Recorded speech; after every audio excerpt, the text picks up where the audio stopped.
వస్తుంది 9 గంటలు వస్తుందని వెనకకేలు అంటున్నారు. కానీ ఇంకో ముచ్చట చెప్పాలి మీకు. ఇప్పుడు రైతు డిస్కామ్ అనే ఒక భూతం రాబోతా ఉన్నది. రేపో మాపో ఈఆర్సీ నోటిఫికేషన్ ఇస్తుంది. ఈ రైతు డిస్కామ్ వచ్చిందనుకో ఇక 6-7 గంటల కరెంటే వస్తుంది. వెనకట రేవంత్ రెడ్డి అన్నాడు, రైతుకు 24 గంటలు ఎందుకు 3 గంటల కరెంటే చాలు అన్నాడు. యాదుకుందా మీకు? మొన్నోగాయన కోదన్ రెడ్డి గారని రైతు కమిషన్ చైర్మన్ ఈఆర్సీ ముందు పోయి రైతు డిస్కామ్ పెట్టే దగ్గర పోయి 3 గంటల కరెంటు మస్తు అవుతుంది రైతులకు అన్నాడు. అంటే ఇప్పుడు ఏం జరగబోతుంది? ఈ రైతు డిస్కామ్ కు రెన్యూవబుల్ ఎనర్జీ ఇస్తామని ప్రభుత్వం జీవో ఇచ్చింది. రెన్యూవబుల్ ఎనర్జీ అంటే solar power, wind power. Wind అయితే మన రాష్ట్రంలో లేదు, ఉన్నది సోలార్ పవర్. అంటే ఈ సోలార్ పవర్ ఎప్పుడు వస్తుంది? పొద్దుగాల ఎండగొట్టినాక 8-9 గంటలకు వస్తుంది, సాయంత్రం 4-5 గంటలకు బంద్ అవుతుంది. అంటే రేపు రైతుకు బాయి కాడే కరెంట్ ఎప్పుడు ఉంటుంది అంటే పొద్దుగాల 7-8 గంటలకు వస్తుంది, సాయంత్రం 4-5కి బంద్ అవుతుంది. అంటే 7-8 గంటల కరెంటే వస్తుంది రేపు. నిజంగా ఈ పగటిపూట ఎండల కాల్వ వారుతుందా? మనం ఎందుకు రాత్రి పెట్టుకుంటాం?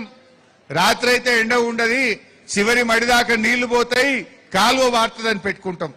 రేపు రేవంత్ రెడ్డి గారు ఈ రైతు డిస్కామ్ పేరిట రైతుల ఉసురు పోసుకోబోతా ఉన్నాడు. అంటే ఈ రైతు డిస్కామ్ అమల్లోకి వచ్చిందంటే 24 గంటల ఉచిత కరెంటుకు రేవంత్ రెడ్డి ఉరేసినట్టే లెక్క. ఇక రాదు 24 గంటలు.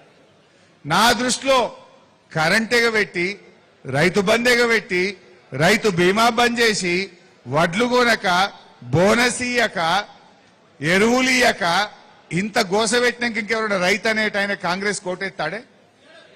వేస్తారా? ఉన్నాయన్ని బంద్ పెట్టిండు, కొత్తగా ఏమి ఇయ్యలే. మంచిగా వచ్చే ఎరువులు రాకుండా అయిపోయినాయి, మంచిగా వచ్చే రైతు బంధు రాకుండా అయిపోయింది, రైతు బీమా బందే పెట్టిండు, కరెంటును ఆగం చేసిండు, బోనస్ ఎగబెట్టిండు. ఇప్పుడు ఆ వడ్లకు తరుగు పెట్టిండు, కొనే వడ్లకు తరుగు పెట్టిండు. ఇంకా అసలు రైతు వేస్తాడా? కాంగ్రెస్ పార్టీ వాళ్ళు కూడా సర్రా కాంగ్రెస్ పార్టీ కార్యకర్త కూడా రేపు రైతు అనేవాడు కాంగ్రెస్ కోటేడు. వాళ్ళే అంటున్నారు, ఇవాళ కాంగ్రెస్ సానుభూతి పరులే అంటున్నారు, అరే ఏం చేసిండో కానీ కేసీఆర్ ఉండగానే మంచిగా ఉండే పోయి టైం మీద రైతు బంధు వచ్చింది, కడుపు నిండా కరెంట్ వచ్చింది, యూరియా మంచిగా దొరికింది, వడ్లు కొన్నారు, ఈయన నమ్ముతే ఆగమైపోయినామని చెప్పి ఇవాళ కాంగ్రెస్ పార్టీ చెందిన రైతులు వారి సానుభూతి పరులే మాట్లాడుతున్నటువంటి పరిస్థితి ఉంది. అందువల్ల నేను కార్యకర్తని కోరేది ఒక్కటే, మన గెలుపు ఖాయమైపోయింది.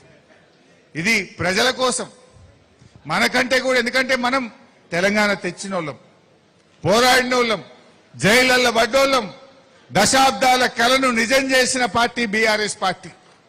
ఈ తెలంగాణ తెచ్చిన బీఆర్ఎస్ పార్టీ రేపు ఈ తెలంగాణ దేశానికి ఆదర్శంగా ఉండాలని కోరుకుంటారు తప్ప తెలంగాణ దెబ్బతింటే బాధపడతా ఊరుకోం. మనం పోరాడాలి.